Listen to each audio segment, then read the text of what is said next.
What is up, everybody? This is your boy, Teran Rodriguez, bringing you the 350th episode of Set Point here on IE Sports Radio, your direct feed for all that sports. And as always, we have ourselves a jam-packed show as we have a ton of volleyball to discuss, such as Hokwa and Kami and Lua Aloha. They are your national champion in NCAA men's volleyball as they take down UC Irvine. How did they do it? And what were the big keys to taking down the Anteaters? Also, how about the Dallas Colts? Year one, they take down the Omaha Supernovas in the match for a million in brilliant 5-set fashion. How did the Colts do it? Also, Miracosta and Loyola will be locking horns with one another in the CIF Southern Section Division I Championship. And the AVP will have its first major tournament of the season as the Huntington Beach Open is this weekend. Who will win and who is going to be participating? Also, it's the 350th episode of Set Point, and might as well take you down a little bit of some stroll down memory lane as well as some ups and downs. So hand me a volleyball, step connect. I'm back to the volleyball action here on Set Point. The Teran Rodriguez bringing you the 350th episode of Set Point here on IE Sports Radio, your direct feed for all that is sports.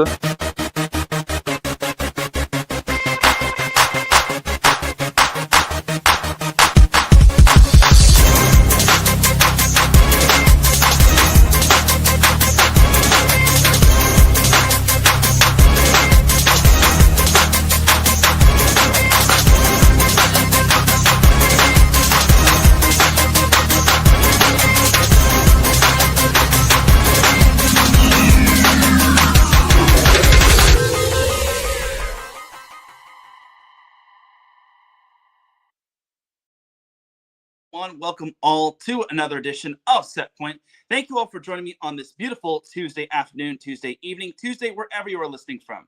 Either way, you've made your way into episode 350 of Set Point, and without any further delay, let us begin. But first and foremost, Set Point would not be where it's at without IE Sports Radio providing the platform to go live on YouTube and on X. Please do follow IE Sports Radio on several different social media platforms, aka the one platform we have being X. Also, subscribe to IE Sports Radio on YouTube. I will hopefully do more Set Point videos with like interviews with like coaches and other players and maybe assistant coaches and anything of that sort.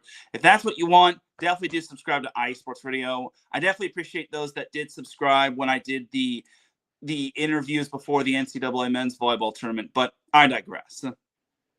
Anyway, so definitely do subscribe to IE Sports Radio on YouTube. Also, check out the website, iesportsradio.com, for all of your latest sports news, our blog, our page dedicated to each podcast, such as Set Point, and so much more. For the last 11 years, soon to be 12 years, IE Sports Radio has been bringing you amazing content ranging from interviewing legendary athletes, coaches, and other authorized media personnel to building tailor-made shows dedicated to all major sports around the country.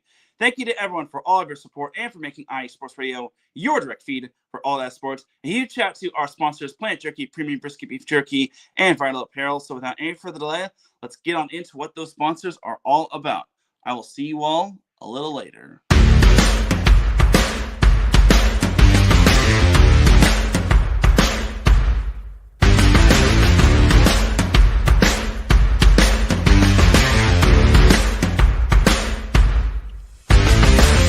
IE Sports Radio fans, this show is brought to you by Planet Jerky Premium Brisket Beef Jerky. Planet Jerky is the official jerky of the 2022 California League champion Lake Elsinore Storm, Single A affiliate of the San Diego Padres. This all brisket jerky has gluten-free options, contains no MSG, no sodium nitrate, is low in sugar, and high in protein. Go to their website at planetjerky.net and follow them on Instagram at Planet Jerky. Planet Jerky, the jerky that's on a whole other planet.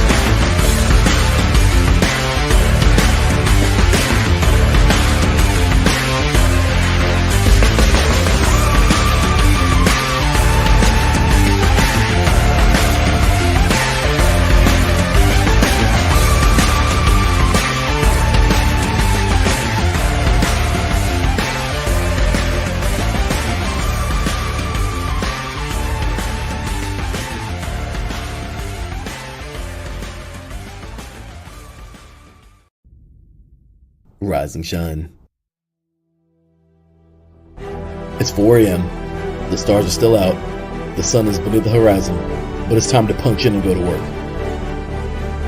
The comfort of your warm-ups turns into the grinding out of your reps as the clinking and the clinking of the plates create a symphony of euphoria. There's no other feeling like it. Earn it, burn it, and take what's yours.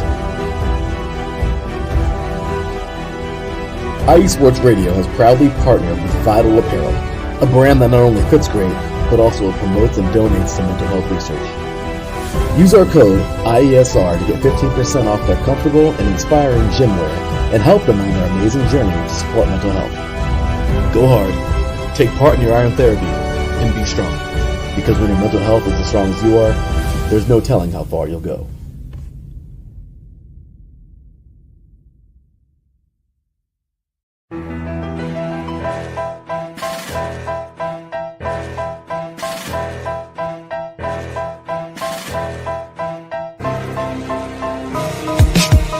For the last 10 years, IE Sports Radio has been bringing you amazing content ranging from interviewing legendary athletes, coaches, and other authorized media personnel to building tailor-made shows dedicated to all major sports cities around the country. Make sure to follow us at IE Sports Radio on X, Instagram, Facebook, TikTok, and YouTube to keep up with the latest in sports and with all of our shows. Also, make sure to check out our daily updated website at iesportsradio.com. At iesportsradio.com, you can see our daily show schedule and check out all of our show pages with personal bios to learn a little bit more about each of our awesome hosts. In addition to our show pages, you can catch the IE Sports Radio blog, Hall of Fame, Fans of the Month page, and our merchandise shop, including t-shirts, tank tops, caps, long sleeves, hoodies, and more. For now over a decade here at IE Sports Radio, we've continued to be by the fans, for the fans, and we thank you all for your support and for making IE Sports Radio your direct feed for all that is sports.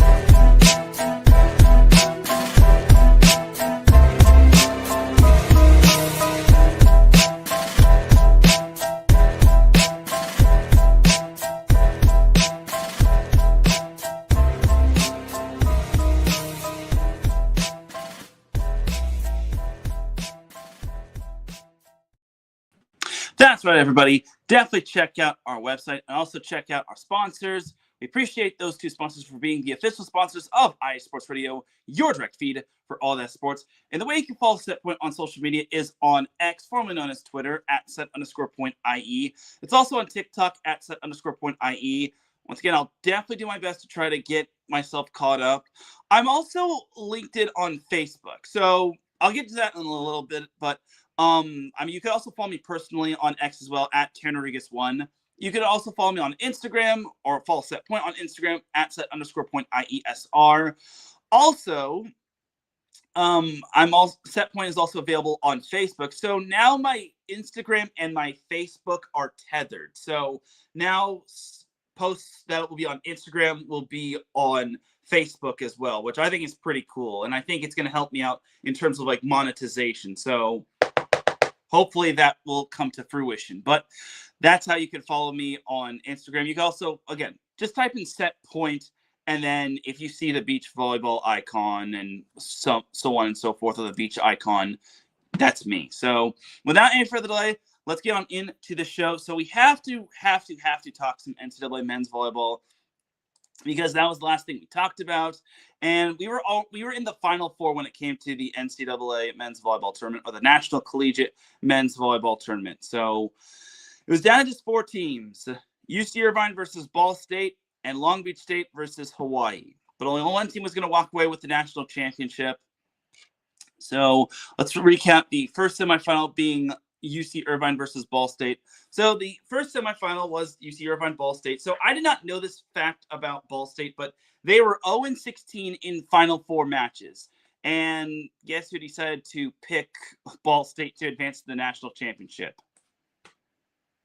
Yeah, I'm a little bit ashamed of myself when it comes to that. But you live and learn, I guess. So, sorry, just trying to fix this camera here. But yeah, for the Final Four matchup, Irvine was able to take down Ball State in 4. So now Ball State is 0-17 in Final Four matches, which really sucks. And Ball State deserve a lot more better than this. And it sucks because Ball State had a pretty darn good team with the likes of Patrick Rogers, Ryan Lewis, I think his name is Will Basilio, and so on and so forth. But unfortunately, Irvine led by 4 players with 10-plus kills. Andre Okanovich, he had 18 kills.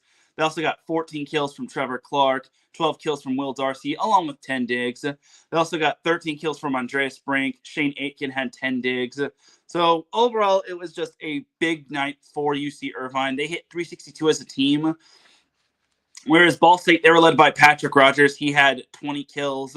He basically was Mr. Do-It-All, but he was the only player in double digits in terms of kills, as Will Patterson also had 9 kills. And Ball State wasn't really on its A game when Ryan Lewis only had 6 kills. If they had him had a bigger night, then I think Ball State might have had a better chance. But sadly, that was not the case. So that's just how the way the ball bounces for Ball State. But yeah, UC Irvine really came prepared. And winning that third set was probably the biggest key for Irvine. If they don't win that third set, I don't know if they take the fourth set or if it has to go 5. But regardless, Irvine punched its ticket to the national championship last Saturday at Pauley Pavilion. It was a very, very, very, very, very, very impressive win for the Anteaters, who just came off of beating number 1 UCLA. So overall, it was a great win for the Anteaters, and it's a tough loss for Ball State. But with UC Irvine beating Ball State, that ensured that a Big West Conference champion was going to be crowned in the national championship, or it was basically also an all Big West national championship as well. So now let's move on to the other semifinal in Long Beach State and Hawaii, which I had high hopes for. And I also, put a lot of expectations on Long Beach State. Little did I know, I think that might have been the worst case scenario. And you know what else was the worst case scenario? Putting the Shakas down. But Hawaii wound up taking down Long Beach State in 4. Here's the thing. It was kind of the tale of 2 different sets in the first 2 sets. Hawaii dominated the first set, and then Long Beach State pretty much dominated the second set. Third set, it kind of got a little scary as Teran Rodriguez kind of went down with an injury. But it was just minor. But honestly, he wasn't going to get off the floor. I mean, he couldn't really jump set. He's 6'11", and he could definitely just ground set or set on the ground. But overall, Teran Rosenthal wasn't going to be slowed down even with the injury. He eventually helped Hawaii set a offense that hit 337. And overall, Hawaii they were just strong. And they really did take it personally when Wojciech Gajek hit the Shakas down. And I guess you really, really, really cannot put the Shakas down. And the last thing you need is for an opponent to get motivated. I mean, I saw clips of the post-game press conference. They said they took it a little personal, and everyone took it personal when Wojciech Gajek put the Shakas down. And heck, even Hawaii's men's volleyball X account or their social media team had a Shaka of a styrofoam hand that was upside down, and then they flipped it right side up. And I thought to myself, they had this one waiting in case Hawaii took down Long Beach State. And yeah. So overall, Hawaii was able to assert itself. I was kind of afraid in set 4. I was thinking, okay, this one's going to go 5 and this one's going to go either way. But Hawaii was able to turn the tide, and they were able to take set 4, 25-22. The third and fourth set could have gone either way, honestly. But honestly, for Hawaii, they really asserted themselves, and they strung together a bunch of points. At that match alone, there was 9,409, and I think that might have been an attendance record. So Hawaii fans really showed up and showed out. Long Beach State fans also showed up and showed out. It was mainly Hawaii fans, as you're about to see when it came to the national championship. But yeah, here it was the first set, the first result, and then here was the second result. So yeah, the moral of the story: never, ever, ever, ever, ever, ever, ever disrespect the Shaka. Just don't disrespect the Shaka. It's basically the equivalent of putting horns down when it comes to like the Oklahoma-Texas rivalry, or putting the horns down when it comes to Texas sports overall. So yeah, Long Beach State. Yeah, of course, both of my picks were sadly bounced out of the semifinals. It's like, why did I pick I kind of had a feeling, an odd feeling that Hawaii was going to take the whole Shakas down personally, because they held Vocek Gayak to only 11 kills and under 100 hitting percentage. So again, you just do not put the Shakas down. You don't add any more motivation to an opponent, especially Hawaii. And them being a very passionate fan base, they took that personally. So that led the national championship boiling down to Hawaii, the number 2 overall seed, and UC Irvine. So someone was going to make a lot of history. Hawaii was either going to be the third 2 seed since 2011 to win the national championship, or UC Irvine was going to win its 5th national championship. And they were also going to be, I think, most likely the first unseeded team to win in the first newly formatted NCAA men's volleyball tournament, or the first non-top 4 seed to win in the NCAA men's volleyball national championship. But Hawaii was able to take down UC Irvine. I mean, UC Irvine, they came out swinging in the first set as they took that first set 25-15. Everything was clicking for UC Irvine. Second set, it felt like a reversal as Hawaii was just serving tough and getting UC Irvine out of system. And they eventually took that second set. Third set was kind of the same. Irvine actually led 9-8. Hawaii scored 3 straight points. And Hawaii's blocking was just on point. And their serving was just also on point as well. And then the fourth set, Louis Sakanoko had 3 service aces. I think it was like 7-7 at one point. And then eventually Hawaii went up 10-7. If not, I think it was 9-6. I'm sorry. So it was 6-6. And then Louis Sakanoko rattles off 3 straight aces to make it 9-6. And eventually Hawaii never relinquished the lead. I mean, UC Irvine, try as they may, they tried to pull even with Hawaii, but sadly they just couldn't. And overall, I think Hawaii just did a better job of serving and passing as the match went on. And that's how you're going to win matches. That's how you're going to win matches and national championships. And Hawaii, they take home their 3rd, technically 4th national championship. So you're probably wondering why technically 4th. Well, they did wind up winning it in 2002, somewhere in the early 2000s. But unfortunately, it got vacated just because of reasons of, I don't want to go too much into detail when it came to it. But yeah, they wound up winning the national championship in 2021 and 2022, which I'm very fond of those national championships. So overall, Hawaii just looked like the stronger team. Their offensive output was astounding. Kristen Tetrisky led the way with 16 kills. Adrian Rohr had 15 kills. Louis Sakanoko had 12 kills. As a team, Hawaii hit 410, and Teran Rosenthal looked good as he did. And Louis Sakanoko actually did suffer a little bit of an injury, but he still kept on going as well. So yeah, Hawaii, they did almost everything better. They had also 9 service aces. Even though they missed 22 serves, that's what you want. Like, you want to serve aggressively. You don't want to serve up lollipop serves to the opposing team, because Irvine has a really good offense. But if you're serving up easy serves to that team, it's going to be something of a tragedy. So for UC Irvine, they were led by Andre Okonovich, who had 13 kills. Will Darcy had 9 kills. Shane Aitken, Cam Costi, and Andreas Brink each had 7 digs.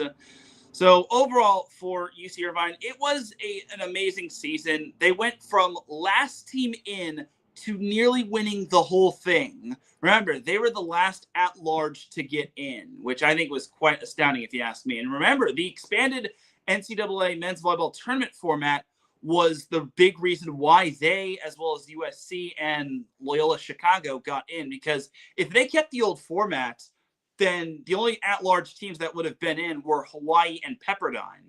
But thanks to this expanded NCAA tournament format, we got to see the likes of Loyola, USC, and UC Irvine displaying their talent and showing why they deserve to be in the big dance. So overall, it was an amazing season for UC Irvine. They will lose out on three of their players, being Will Darcy, who is obviously graduating. Aiden Schulten, obviously, it will be graduating. And then Beck Weber, who sadly we did not get to see. The only one that pretty much was the starter that did get to see mostly playing time was Will Darcy. I mean, Beck Weber got to see some time, but not like consistent time. And then also Aiden Schulten got to see some time, but not too much playing time. So yeah, UC Irvine's future will still look bright. As long as nobody else like transfers out, I think UC Irvine will be fine. I mean, Shane Aitken is a fantastic libero. He was named AVCA All-American. Yes, you are hearing that correctly. A libero was named AVCA All-American first team. That is justice for liberos right there. Shane Aitken is represent for all of them liberos. And then also they got Micah Goss returning, Cam Costy's returning. And I'm sure Aiden Riggs should be back. That's what David Niffen told me when I interviewed him. Trevor Clark should be back for his senior year. Andre Okanovich was named the AVCA Newcomer of the Year, which was just bravissimo. And they've got Andon Kiriakou, Andreas Brink will be back. So this Irvine team is going to be back and dangerous. But so will Hawaii.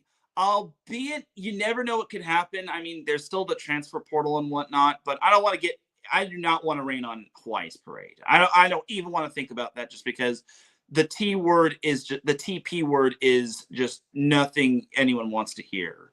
So Hawaii, barring the transfer portal doesn't affect them or anything else affects them, they have most of their returning players. They only lose one player in Vladimir Kuber, and everyone else is returning, which I think is pretty scary for the entire NCAA men's volleyball season for 2027. I know a lot of other teams are going to be returning their players, like UCLA's got a good amount of returners. Long Beach State should have returners, except for Vocek Gayak. Vocek is actually going to be playing pro next year, which I think is going to be pretty cool. So they're going to be losing out on him, but they still have Daniil Hirschdanovich. And then they'll also lose out on Skylar Varga, but they've got Jake Bazzanti returning. So overall, I think for Hawaii, their future looks bright, barring the transfer portal doesn't hurt them. But same can be said for Irvine and Long Beach State and anyone else of that sort. So I think a lot of these teams are going to have bright futures from the Big West. USC should also have a bright future ahead of them. I mean, they still have Sterling Foley returning. They do lose out on Dylan Klein and Noah Roberts, but that's pretty much it. I mean, they also lose Riley Hain and Ryan Sprague, who didn't really get a chance to see too much playing time. So the USC should be good. Pepperdine, I think, should be okay. Ball State, I think, is going to be a question mark. UCLA should still be fine. I mean, they've still got plenty of other setter talent and anything of that sort. And something to note is that even though David Decker was part of that senior night, he's coming back for an extra year. He is graduating from UCLA, but he will be back for one more year with the Bruins, which I think is pretty cool. That's what John Hawks confirmed to me in my interview before the NCAA tournament, which shout out to John Hawks for arranging. He definitely did his job, which I definitely applaud.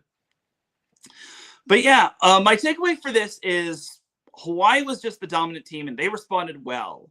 There's only been one other match where Hawaii lost the first set but wound up winning the next three sets, and I think that was against Lewis, and that was in the Outrigger Invitational. So, and bear in mind, they were just coming off of a loss to UCLA. So for Hawaii, this is I wouldn't say this is a long time coming, because the last time they won the championship was 2022, which isn't too far. I mean, they only got to see 4 national championships being won, not by the name of them. Though one year it wasn't 4 champions. Yeah, it was 2026 they wound up winning it, and then 2022. Okay, that's 4 years. Sorry, I can't do math. The math ain't mathin'. But yeah, they only got to see UCLA win it twice, and they only got to see Long Beach State win it. So nothing too long of a wait. So, but their fans were just absolutely enjoying it. Their fans loved it. And, I also got to give a shout out to the fans that saw me. I'll talk about a little bit more of them a little bit later. But I got to say this. Hawaii showed up and showed out. So the attendance was 8,414. So not as much as the previous Final Four game between Hawaii and Long Beach State, but still pretty good. I mean, it shows that people should start watching more NCAA men's volleyball. And I was there in the house as a spectator. So more on that later. But yeah, it was a fun night. And this was actually my first time in Pauley Pavilion. I was like, this place is massive, dude. And I just loved its texture and whatnot. It was a really, really amazing place. And I just loved the atmosphere. It was absolutely amazing. So great job to UCLA, to most of UCLA, for putting on an amazing Final Four, Final Four national championship. And I also just say this: I feel bad for UCLA just because would they have beaten Hawaii? We will never know. If they win that fifth set, would UCLA have advanced past Ball State? Would they have won the national championship on their home floor? We will never know. We will sadly never know. And hopefully they switch to Hawkeye system instead of whatever they have, Bolt 6 or probably anything of that sort. So the all-tournament team was Luis Sakanoko getting the most outstanding player. Teran Rosenthal was on the all-tournament team. Christian Chatrisky was on the all-tournament team. Andre Jokanovic also was on the all-tournament team. Trevor Clark was also on the all-tournament team. Skylar Varga of Long Beach State was on the all-tournament team. And then Patrick Rogers of Ball State was on the all-tournament team. So only one setter, one middle blocker, one opposite, and then, but you know what sticks out? 0 liberos. Not one libero. We couldn't have put Shane Eaton. I mean, with all due respect to Trevor Clark, Trevor Clark was the only middle on that all-tournament team. So we at least could have gotten one libero. It's tough to really put Skylar Varga, Kellen Larson ahead of Skylar Varga or anyone else or the Ball State's libero ahead of Patrick Rogers, because Ball State doesn't even get to the Final Four without Patrick Rogers. So yeah, it was a fun national championship, and it definitely is a much different feel going to a national championship in person as opposed to watching it on TV. Because if you watch it on TV, you don't get the sights and the sounds and the atmosphere. It just doesn't have that same feel. But if you go to a Final Four or national championship, you get that same vibe. You get that same chills after every point. So I thought it was really cool that we had an amazing Final Four national championship. I mean, I won the national championship to go to a fifth set. The last time we had a national championship go 5 sets was 2018 at Pauley Pavilion when UCLA and Long Beach State did battle, and Long Beach State was able to win in 5. So that's going to basically do it for the NCAA men's volleyball season. Overall, it was a fun season. It felt like it went by a lot quicker than normal, but what can you do? So that is that for the NCAA men's volleyball season, and I'm glad. So next, I should also make note that the next 2 national championships or Final Four national championships will be held at UNLV, which I don't agree with. I'm sorry, I don't agree with that. I do not agree with UNLV hosting the national championship. Unless UNLV is going to get a men's volleyball program, why are you going to have it out there? Because I guess a fan account of Long Beach State men's volleyball said tourism is so tough when it comes to the likes of going to Las Vegas. So now you're putting a national championship and Final Four in men's volleyball out there. That's a choice. Yeah, and honestly, I don't necessarily disagree with that. I mean, if they're gonna have it anywhere like anywhere in like the United States that's like not really the general location or not like the common location, I'd say Hawaii. Hawaii hasn't hosted. Well, okay, they haven't hosted a Final Four since 2002, if I'm not mistaken. But either way, I don't agree with UNLV being a site. I mean, if you want your attendance to go up, you got to hope that Hawaii makes the big dance in the Final Four. Because if Hawaii isn't there, you're not going to see the numbers. So there you have it right there. I think I think better locations would probably be maybe Austin, but then again, where are you going to have your national championship at University Gregory Gymnasium or whatever, wherever Texas is going to be playing next year? I would maybe, I was going to suggest Nebraska, and maybe we can get Nebraska fans to like the sport of NCAA men's volleyball, but is the University of Nebraska going to open their doors to, or the doors of Devaney, the Bob Devaney Center, to NCAA men's volleyball? Well, it all depends. But God, I hope it's going to be doubtful for me to make the Final Four next year, unless, of course, I can somehow get to UNLV. I mean, Nevada isn't as bad as like going down to like Ball State or anything of that sort, but I think it would have been great to just, have it in California. I mean, if it were up to me, I'd say Galen Center or Brand Event Center, but I'm not in charge. But maybe the NCAA wants to be unique. So there you have it.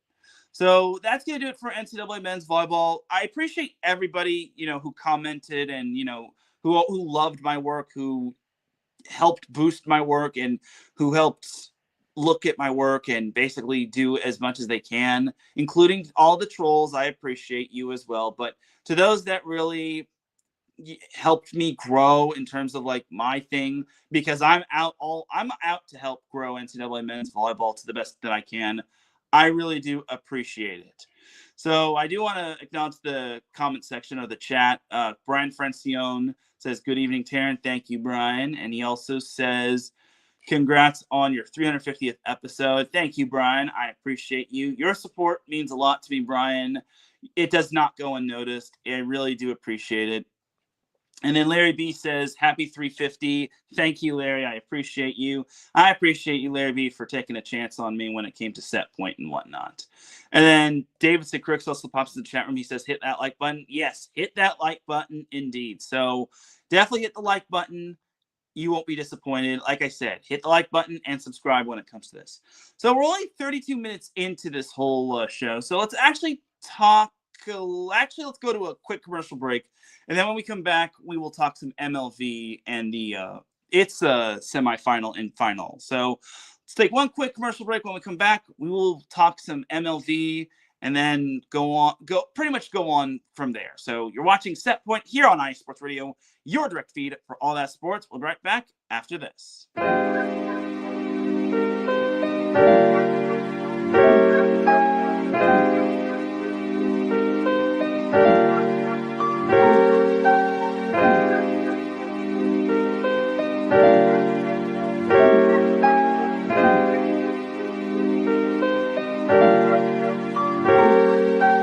Hello, ladies and gentlemen. My name is Davidson. It's your boy, Notorious Law. And we are the hosts of Fast Break here on IE Sports Radio, where we discuss everything in the world of basketball from prep to the pros. You guys should definitely check us out, man. Sunday, 8 p.m. Eastern, 5 p.m. Pacific. We got all the basketball information you guys need, so we look forward to you guys listening in. And please do, because we are the best basketball show on this side of the Mississippi. And please do check us out on Twitter at FastBreakISR. D-Lock, where's our time again?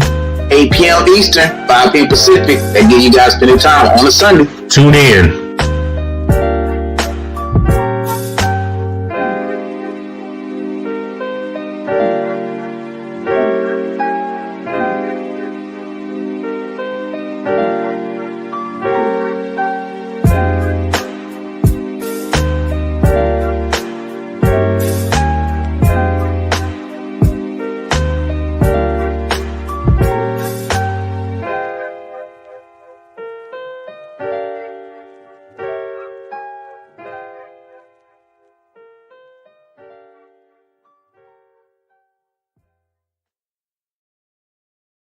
That's right, everybody. Definitely check out Fast Break on iSports Radio, your direct feed for all that sports. Welcome back to the, second half, the beginning of the second half of Set Point on iSports Radio, your direct feed for all that sports. Just want to take a quick commercial break there to transition into the next topic. But before we do that, I actually want to go over the final AVCA poll. So the final AVCA poll goes a little something like this. For the first time all season, there is a new number one, and that number one is Hawaii. Hawaii is number one, UC Irvine's 2, UCLA is 3, Long Beach State is 4, Ball State is 5, Pepperdine is 6, USC is 7, Loyola is 8, BYU is 9. That kind of makes sense, just because those 4 teams made the semifinal, or not the semifinals, the quarterfinals. So what I won't understand is, why does UCLA got to be number 3? I mean, yeah, they were number 1 throughout most of the season, but they lost in the quarterfinals to UC Irvine, and then Long Beach State beat UC Irvine 3 times. So I would have probably put UCLA at either 4 or 5, but it's the final poll of the season. What matters most is Hawaii is number 1. They're the new number 1 after UCLA was number 1 throughout the entire season. But Hawaii is number 1. And to all my Hawaii fans out there, I only got one thing to say to you all.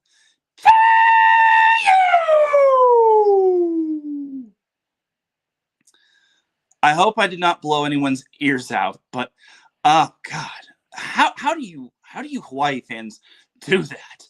I could never do that for the love of me. I would need like a Halls or 2, but I digress. But yeah, now we officially put the bow on the NCAA men's volleyball season.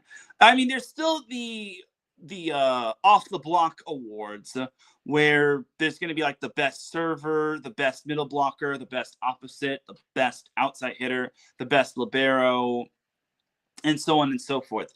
And I actually got to be part of that, but I'm not going to tell you all who I voted for until we see until officially that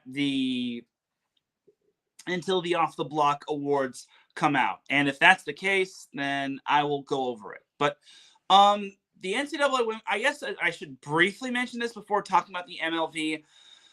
The NCAA women's volleyball transfer portal has reopened again, and there are some notable names that popped in here and there. I don't want to go into too much detail. All I can really tell you is that one player that did kind of catch my eye was Reese Messer, just because I do cover USC whenever I can.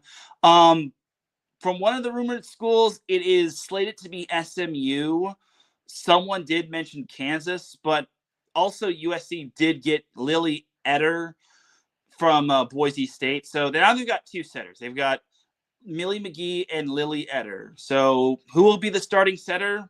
That depends. But yeah, they've got Lily and Millie, and I guess they could also have Etter the setter. So we'll see what Brad Keller wants to implement. I mean, I think USC should still be promising, but he said it best. You cannot miss on setter position. That's one of the few positions that he cannot miss on. Libero and setter, according to Brad Keller.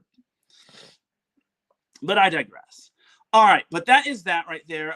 Also, I guess it's worth noting that the NCAA women's volleyball season is going to have a preseason, I guess, not round robin tournament, but a semi-round robin tournament where there's going to be 4 teams partaking in it. It'll be Nebraska, Penn State. I forget who else is partaking in it. It's Nebraska, Penn State. I want to say it's like Missouri. Either way, it's basically something in a preseason where teams will get a chance to take home $1 million. It's not an official match. It'll be a best 2 out of 3 format, which I will say, as cool as that sounds, where's this? We could have, us NCAA men's volleyball fans would have liked to have this for the NIL tournament. I mean, the NIL tournament never got to happen because everyone dropped the ball, or whoever organized it dropped the ball, which really is frustrating. So it's another case of NCAA women's volleyball gets something that NCAA men's volleyball should have, because when it comes down to it, for NCAA men's volleyball, there's not a lot of notable events. I mean, there's the First Point Collegiate Challenge, and then there's the Outrigger Invitational. But the First Point Collegiate Challenge is kind of its own thing. I mean, it's kind of the only neutral site thing you will have. I mean, Hawaii hosts it, but First Point Collegiate Challenge is something that is basically a neutral site. that's the only big time event we get in terms of NCAA men's volleyball. So I really want to see more events when it comes to NCAA men's volleyball, more neutral events. Maybe have like the top four showdown or something of that sort. I like the idea of the NIL tournament, which had UCLA, USC, Long Beach State, and Hawaii facing one another. I would have killed to see USC and Long Beach State, but unfortunately, it just didn't pan out because people decided to drop the ball, and I think that maybe kind of cost USC. It didn't really cost Long Beach State all that much because they got to schedule UCLA again. Hawaii got to schedule BYU twice. USC just couldn't schedule anyone because of basketball and so on. But hopefully the coordinators will do a better job of having events like that and following up and promoting the event and so on. So there you have it. But now that NCAA men's volleyball season is done and the NCAA volleyball season as a whole is done, now we're on to national team season. So we've got VNL coming up. We've got the U19 team happening right now. You've got U17 team happening right now. There is an event happening for the U.S. women's national team that's going to be held at Miracosta High in Manhattan Beach. So what this event is that the U.S. women's national team is going to have a red versus blue matchup at Miracosta High. And I think it's a great place to have. I guess some gymnasiums are going to be taken because of graduation. Why not have it at Long Beach? Miracosta High, I would say it's out there. It's not as far as Poly Pavilion. Like Poly Pavilion in Westwood, it was kind of a trek for me, but more on that later. So I digress in that regard, but that is something to note that not this Wednesday being tomorrow, but the following Wednesday. So in 8 days, as of this recording, the U.S. women's national team is going to have a red versus blue matchup at Miracosta High, which I think is pretty cool. If you've been to Miracosta High Gymnasium, it's really nice. What I will forewarn you is you can't have food in there or drink unless it's water. But yeah, that's your only forewarning, and I don't think Miracosta High is going to have its concession stands open. But one thing is certain is that Miracosta High did open up its gymnasium for the likes of Hawaii men's volleyball because they needed a place to practice, and Teran Rosenthal went to Miracosta High. So there you go.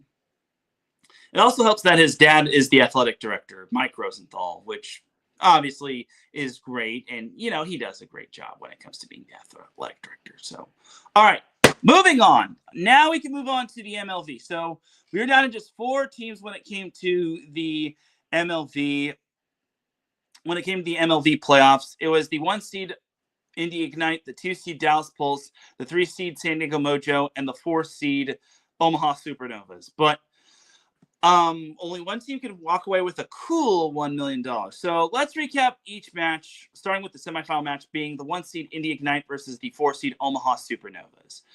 All right, so I was very skeptical of this match. I was wondering, could we see an upset like we did last time? Because in all of the years that the MLV or Pro Volleyball Federation / PVF has had playoffs, the 1 seed always got upset by the 4 seed. And that trend continued as the Omaha Supernovas took down the Indy Ignite in 5 sets. It was a 5-set barn burner. All of these matches took place at the Comerica Center in Frisco, Texas. So actually, look, Ion isn't really the best app to use or the best streaming service to use, in my opinion. Why couldn't they have this on CBS or anything of that sort? I know you don't want to have it on your YouTube channel, but why not try to have it on ESPN Plus? If the MLV really wants to grow, try to get a partnership with ESPN Plus or USA Network or something of that sort. Why are we going to an app that barely anyone uses and that only has 1 ranking, and that's a 1-star rating? But I digress. So Omaha came in this matchup, and they started Brooke Mosier at setter. And if you all saw my recap video, I was expecting Sydney Hilly, but Brooke Mosier actually held her own in terms of setting for the Supernovas. And they also had other players stepping up. I made a recap of this match, and just for an in-depth in-depth recap. Omaha took the first set 25-22. They really got the jump, and I was thinking, oh gosh, Omaha means business. Indy did return the favor by taking set 2, and here was what I thought might have been the backbreaker of the game. Omaha had 2 set points at 24-23 and 25-24, but they couldn't convert. And then Indy had 3 set points, and eventually they were able to take that third set 29-27. And I'm thinking to myself, oh no, that might be the set that swings the Ignite's way in set 4. And Indy did lead 10-8, but Omaha was able to key a nice little turnaround. I think they scored 4 or 5 points in a row, and they eventually never trailed. Even when Indy tried to get close, Omaha had an answer for them. And then the 5th set came. Indy actually led 8-4, or I'm sorry, not 8-4, 8-5 at the side switch. And I'm thinking Omaha's going to need to go on some sort of run. I mean, it's not impossible for Omaha to win this, but if they want to win, they're going to need to either force mistakes from Indy or they're going to need to play some darn good defense. And that's what Omaha did. They forced some mistakes from Indy. It was a missed serve, and then I think it was a block, and then it was a hit out of bounds, and then a kill in no particular order. But regardless, Omaha scored 4 straight points. They tied it up. They took the lead at 9-9. They never trailed, even though it was tied 3 different times at 9-9, 12-12, and 13-13. But at 13-13, Merritt Beeson put down the go-ahead match point, and then on match point, Merritt Beeson put down match point again. She was one of the few players that really stepped up for the Omaha Supernovas, and this is why I chose Omaha. I picked Omaha to win over Indy, just because Omaha is scrappy as heck. Not that Indy was bad, it's just that they just lacked the sauce. As Sarah Parsons, or speaking of which, her nickname is Sauce, according to the Omaha Supernovas broadcast, which I will say they definitely do a great job. I think his name is Grant and Renee. They do a really good job of that broadcast. I really enjoyed the broadcast, and they were fair, even though they were obviously were the radio announcers for Omaha, but they were fair for the most part. But yeah, Sarah Parsons led the way with 17 kills for Omaha. They got 12 kills from Merritt Beeson, 10 kills each from Allison Holder. I'm sorry, not Allison Holder. 10 kills each from Janice Liao and Brooke Nuneviller. Nuneviller also had 11 digs, which was solid. Janice Liao, I thought, was the unsung hero. She had 10 kills. She also had 4 blocks, and she hit 471. I will just say, if Omaha doesn't get a big night out of her, I don't know if Omaha advances to the match for $1 million. They needed her and then some. And Brooke Mosher had 43 assists and 8 digs. I thought she did a great job. They also got 20 digs from Elena Ogilvy. I forgot to mention her in my recap, which shame on me. I got to remember, it's always #Justice for Liberos. And then for Indy, they were led by Anna DeBeer and Azani Teeler, both having 16 kills. Teeler also had 14 digs. They got 27 digs from Elena Scott. And then they got 8 kills each from Kayla Lund and Jalen Keene. But it wasn't enough, as the Indy Ignite felt for starters, Omaha got revenge against Indy, because last year Indy was the 4 seed and Omaha was the 1 seed, and Indy wound up winning the 5th set 15-13, but Omaha returned the favor by winning that 5th set 15-13. So turnabout, I guess, is fair play. But yeah, in case you're keeping up with everything, being the number 1 seed of the MLV playoffs isn't all that's cracked up to be. Matter of fact, being the number 1 seed in terms of League One volleyball and the MLV playoffs isn't all that's cracked up to be, because not the 1 seed has yet to win a playoff game in either league. So be the number 1 seed at your own risk. That's all I got to say. So now for the second semifinal. So it was the number 2 seed Dallas Pulse taking on the number 3 seed San Diego Mojo. As we all know, the San Diego Mojo sadly will not be in terms of next year, but hopefully they'll be back in 2028 and beyond, knock on wood. The Mojo actually got the early jump, and they took the first set 30-28. I felt bad for the East Coasters, because some were probably in bed and they were already tuckered out after after the Supernovas and Ignite match. But yeah, San Diego taking that first set, I was really skeptical of what was going to happen, just because San Diego was playing with a lot of house money. They were pretty much the underdog, and they had nothing left to lose. But Dallas really responded well. The next 3 sets, they either barely trailed or never trailed. And winning that 4th set 25-10 was kind of the cherry on top, because Dallas just looked like just looked dominant. And this, keep in mind, they are an expansion team. They're a team that, not an expansion team, but a team in its first year. But you get the point. Sofia Maldonado Diaz led the way with 21 kills. She also had 18 digs. Mimi Collier also had 18 kills and 12 digs. Collier was named the outside hitter of the year. Someone to note from the Pulse is that Kaylee Cox had 15 kills. She had 591 and she had 11 digs, which was huge. Natalia Valentin Anderson had 50 assists, which was the 9th time she had a 50 plus assist match. She also had 14 digs to go along with it as well. They also got 11 digs from Kylie Murr. And as a team, Dallas hit 333, which was big time right there, while holding San Diego to only hitting percentage of 108. So for San Diego, they were led by Grace Loberg, who had 13 kills. Jovana Brakovic. Either way, she had 11 kills. I'm sorry if I butchered that name. They also got 9 kills from Maya Tabron, along with 13 digs. And then Marley Monserrat had 32 assists. So the takeaway for San Diego is this. They started off strong, but they just couldn't keep the mojo going. Okay, I did not mean to use that as a pun, but San Diego, look, as good as they were, sadly, they just, against a team like Dallas on the road, remember, San Diego was not one of the better home teams in terms of the league this year. I mean, they did win a few big matches here and there, but on the road against Dallas, where you already know that a lot of fans are going to be filing in there. But on the road in the playoffs against a team like Dallas, who has just been on a tear, you would have needed to play your best ball, and sadly, they did not do that. So it really is. It's just really a bummer that San Diego isn't going to have a team next year. And this just goes to show that you got to go to these matches because you never know what happens to a team.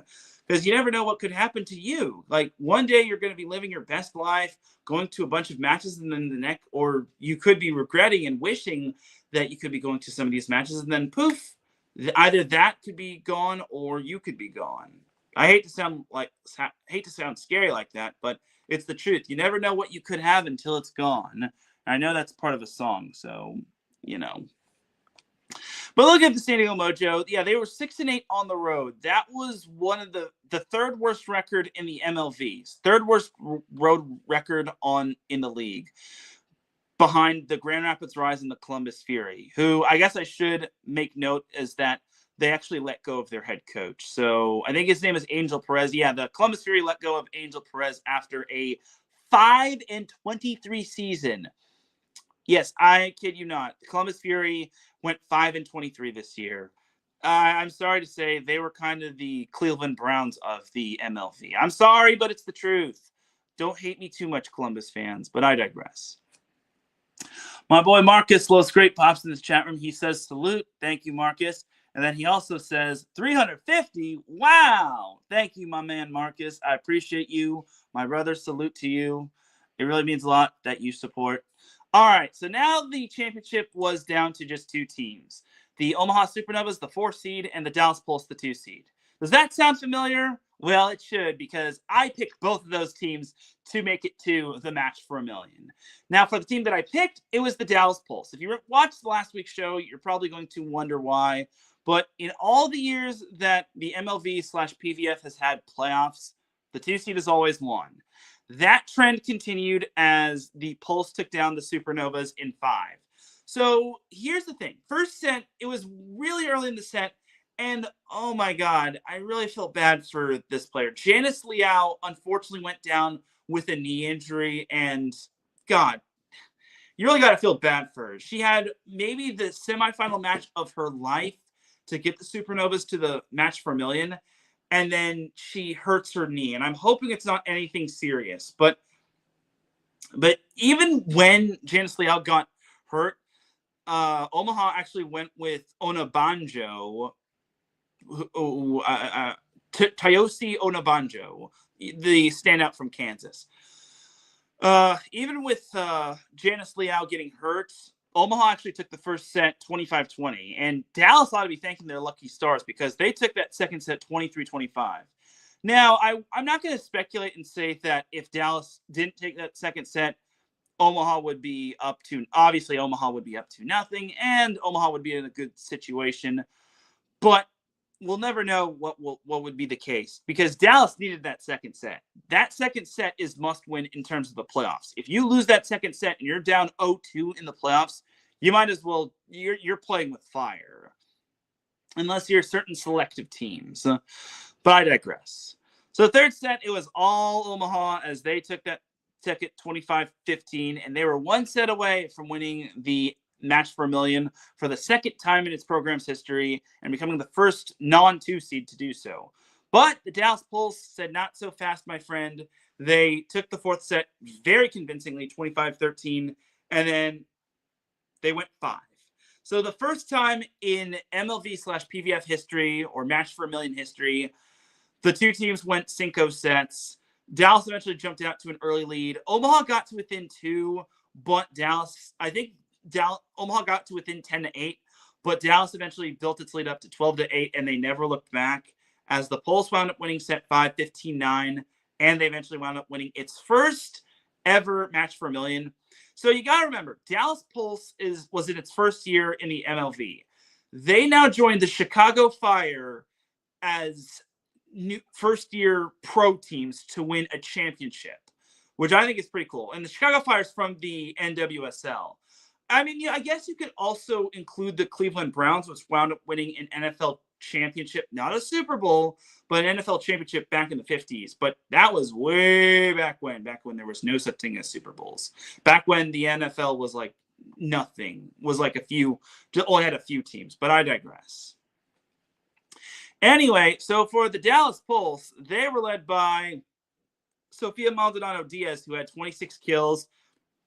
She also had 6 blocks and 11 digs. She was named the most outstanding player of the playoffs or the whole tournament, which I think was pretty awesome if you ask me. They also got 10 kills from Mimi Collier. Even when Mimi Collier had her worst game, Dallas was able to win. Thankfully, they had Sofia Maldonado Diaz. Otherwise, it might not have gone well for them. But I digress. Kaylee Cox had 9 kills. Not as big time as her previous performance, but still pretty good. As a team, Dallas hit 217, which wasn't bad, but they did hold Omaha to under 200 in terms of hitting. So you had that. Natalia Valentin Anderson had 43 assists and 18 digs. Kylie Murr had 18 digs. I will say this about Sofia Maldonado Diaz. You want to know where she came from in terms of college, in terms of NCAA women's volleyball? FIU, Florida International University. Absolutely. So now they have a legend. So if you're an FIU volleyball fan, you have something to be proud of because you produced an MLV most outstanding player in Sofia Maldonado Diaz. So there you go. Meanwhile, for Omaha, they were led by Brooke Nunaviller, who had 15 kills. She had 22 digs, which was spectacular. Elena Ogilvy had 25 digs. Merritt Beeson had 14 kills. Sarah Parsons had 12 kills to go along with 19 digs. Brooke Mosier had 54 assists. Some were clamoring and said that Sydney Hilly should have been setting. But honestly, you got to go with the hot hand sometime. I mean, I can't ultimately be the judge of it. I mean, you can't go wrong with Sydney Hilly, but you also can't go wrong with Brooke Mosier. I mean, Thomas Robson was a genius to start Brooke Mosier in the semifinal match. And it's whatever he wanted.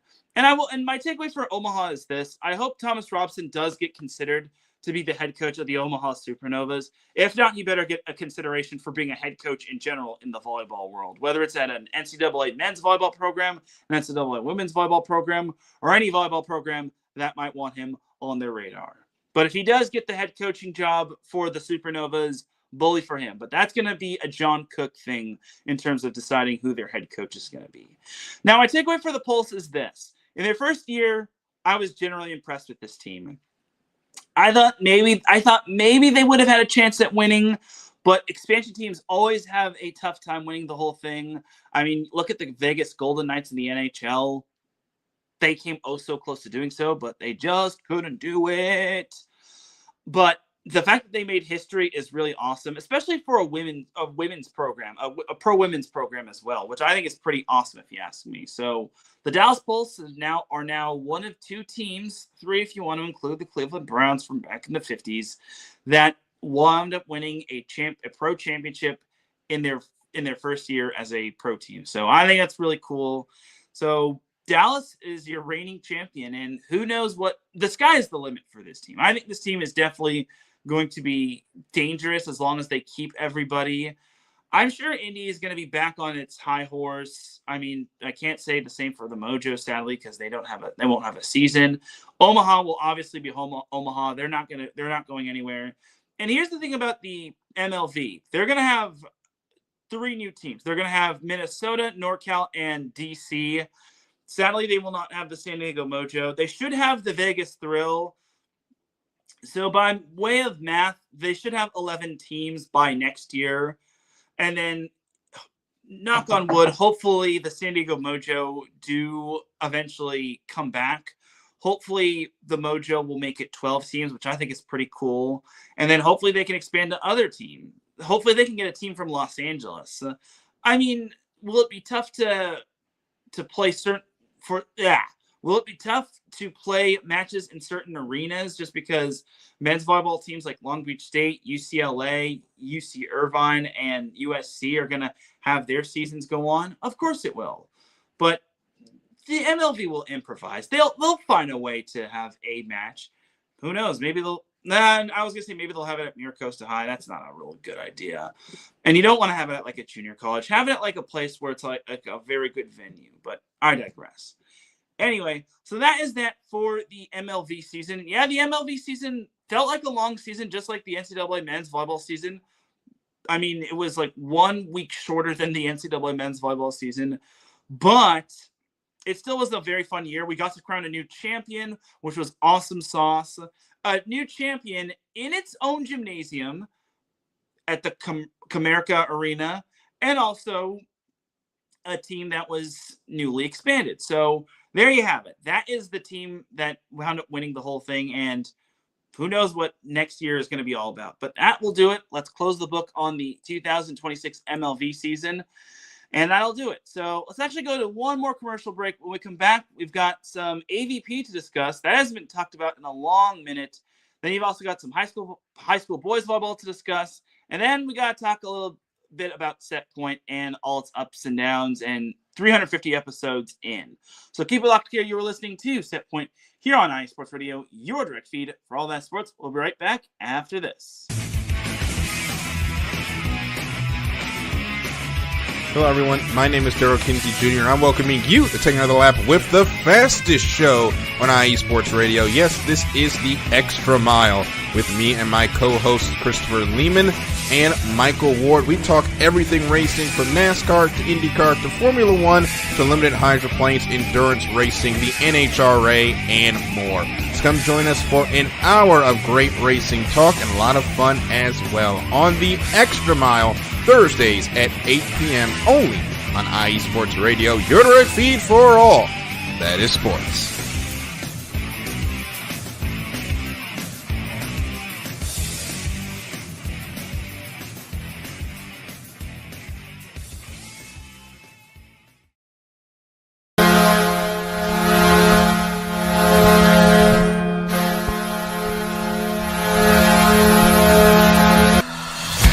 Hockey fans, I'm Adam Kernan. And I'm Zach Puplis. Together, we are the newest version of Hockey Talk on IE Sports Radio, The Neutral Zone. Zone. We love hockey, but we also know it's not everyone's first sport. So we want to make this show as much for new fans as for the diehards. Whether you can name all the Swedes on the '08 Red Wings Stanley Cup team, or if you can't tell if Varlamov is a goalie or the latest trendy vodka, we're here to help. With facts, figures, and outrageous fans, we bring you all the hard-hitting hockey news you can handle, while still keeping it fun and on the rails. Well, mostly. So tune in every week as we go around the hockey world, from college to Canada, the minors and the majors, and everywhere in between. So bring your cellies. And your one-timers. You wicked wristas. And be sure to protect your five-hole. Catch the Neutral Zone every week on IE Sports Radio, your direct feed for all that is sports. We promise not to pick on the Arizona Coyotes every episode.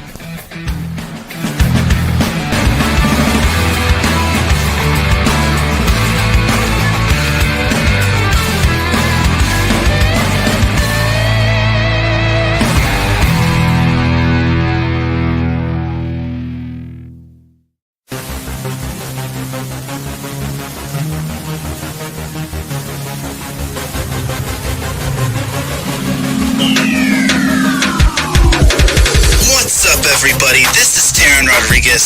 Are you a fan of volleyball? Are you a fan of Thunderous Spikes? Then I have the show for you, Set Point, where I cover NCAA men's and women's volleyball, high school boys and girls volleyball, beach volleyball, and even professional volleyball. Catch the action every week here on IE Sports Radio, your direct feed for all that is sports.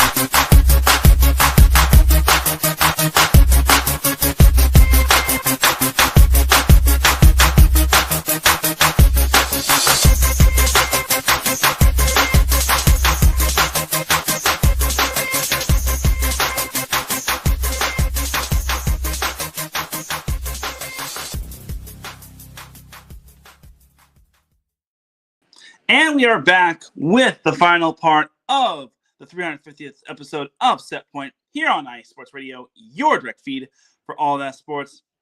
Once again, definitely check out all of our other shows here. We would definitely appreciate it. Also, once again, subscribe to IE Sports Radio if you haven't already. I would greatly appreciate it. My teammates would greatly appreciate it. So you all should appreciate it. You all should subscribe.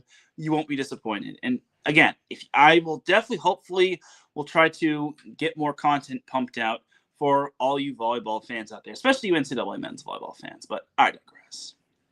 All right, so now let's talk a little high school boys volleyball. So high school boys volleyball, the CIF Southern Section Division I final is this Friday. So Miracosta and Loyola will have the right to clash for the crown. Last time I talked high school boys volleyball, we were in the quarterfinals of the CIF Southern Section Division I playoffs. Miracosta advanced past Tesoro, which I don't want to say this to be mean. It was kind of expected. I mean, nothing against Tesoro, but it was kind of a case of I've won, but at what cost? And like the Wario meme. But Miracosta, look, Tesoro would have had to play really good volleyball in order to beat Miracosta, but Miracosta, they kind of did, but they didn't do so all match. So Miracosta advanced to the semifinals. In the semifinal below it, the quarterfinal below it, we had Huntington Beach sweeping Corona Del Mar. Now this quarterfinal irked me. I was actually thinking of going to this, and I'm kind of glad I didn't. I'm kind of glad I kind of wish I did. But here's the thing. Huntington Beach swept Corona Del Mar, and I was not expecting a sweep. If you all remember last week's show, I picked Corona Del Mar to go to the final. Here's why. Corona Del Mar has a lot of seniors on their team. Most of their starting lineup, if not all most of their starting lineup is comprised of seniors.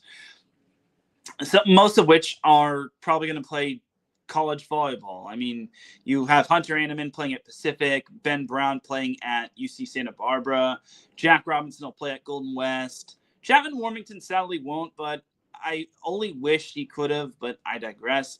I'm certain Brady Gant's going to be playing Division I or college ball.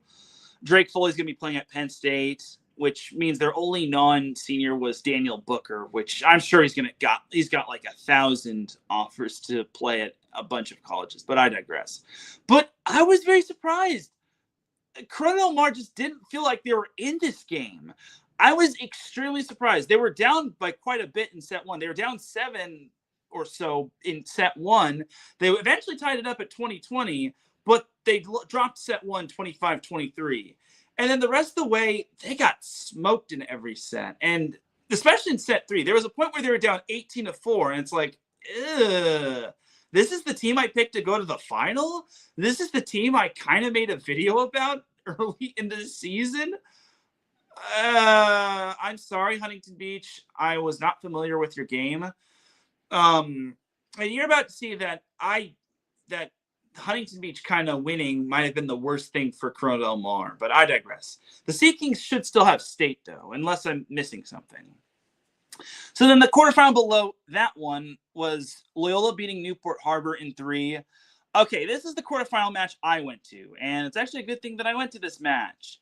This matchup, okay, I kind of expected Loyola to win.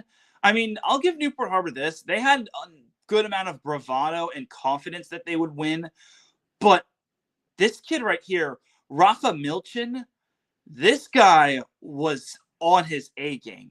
He's a transfer from Windward, but remember that name, Rafa Milchin.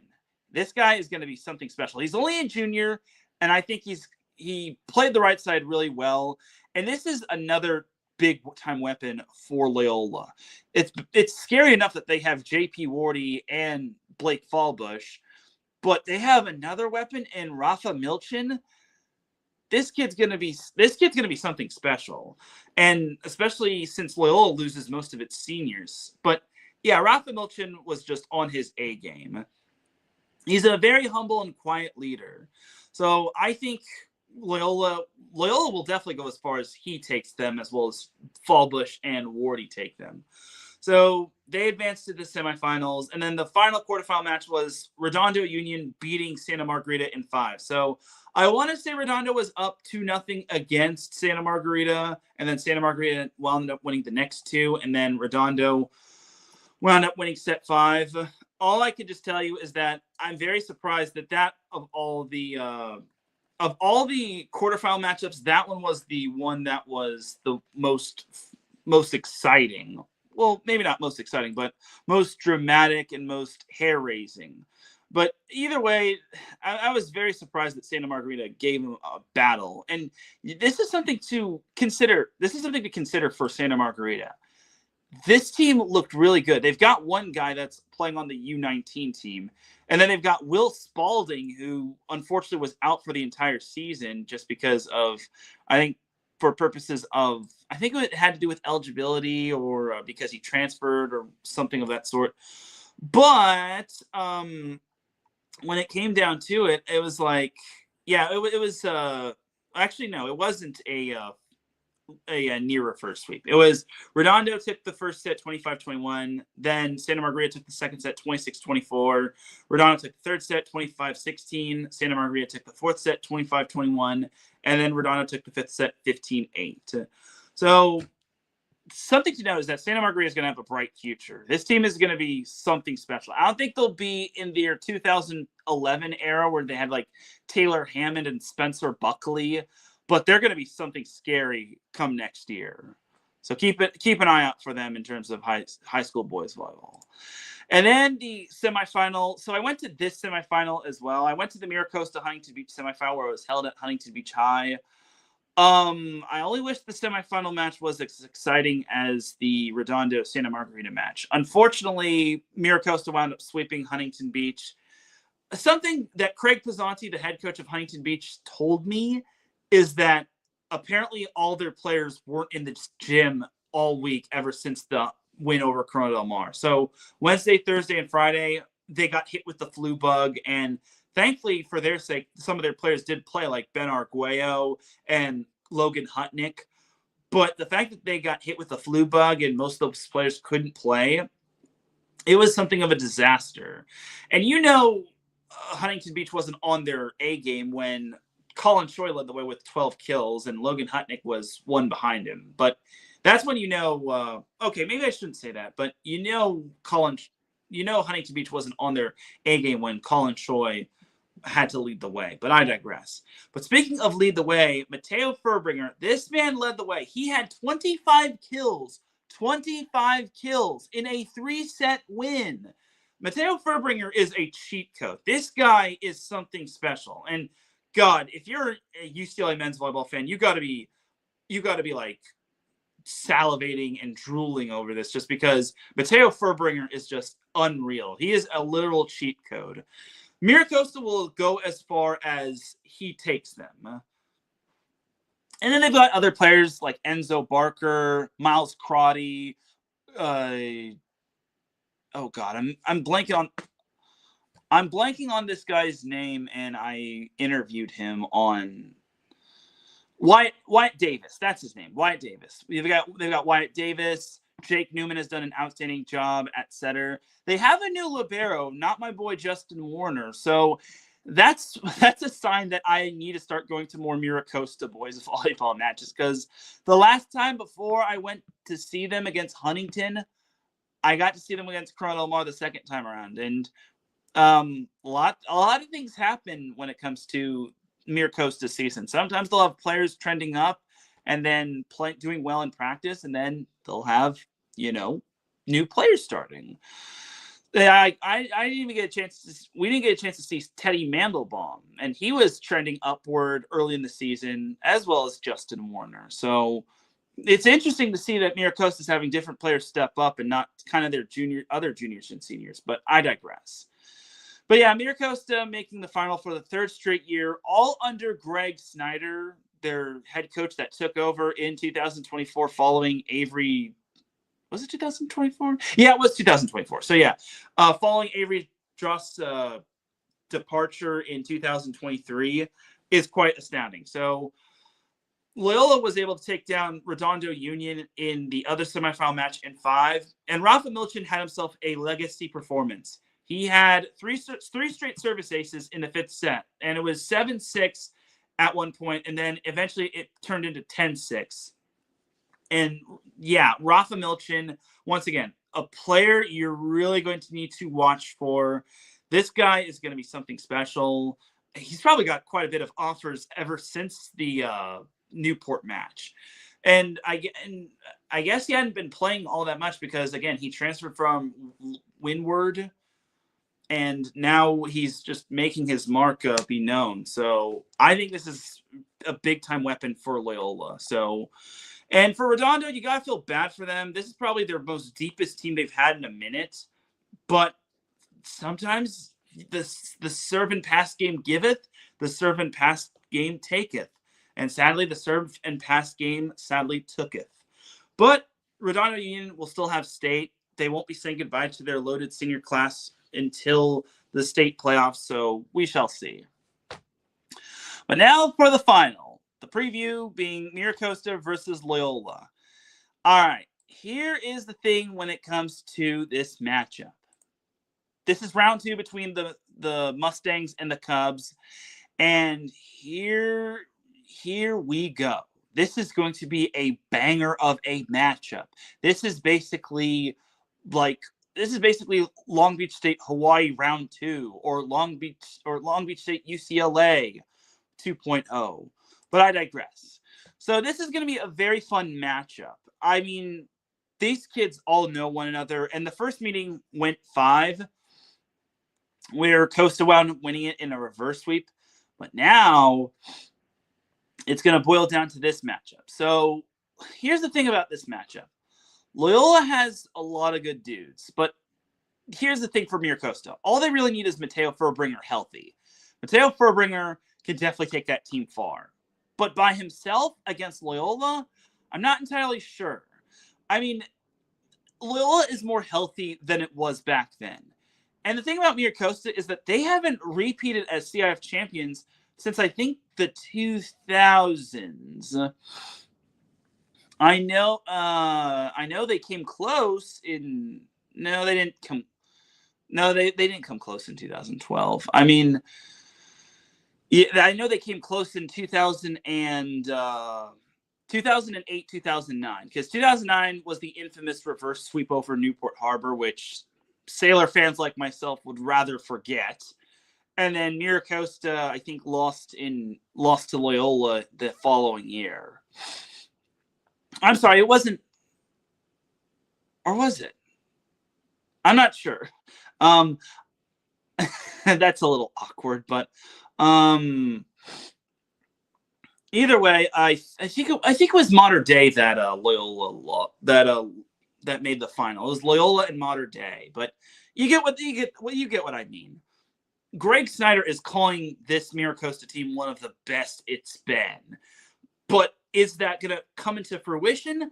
That remains to be seen. If that team picks up the win this Friday at Cerritos College at 7:30 p.m., you already know this Miracosta team could go down as one of the best. And Mateo Furbringer is arguably the best, could go down as one of the best players in the class in all of high school boys volleyball. And matter of fact, I think he can go down as maybe arguably the number one recruit in the class of 2027. This kid is going to be something special. And if you're a UCLA men's volleyball fan, you got to be excited for this guy.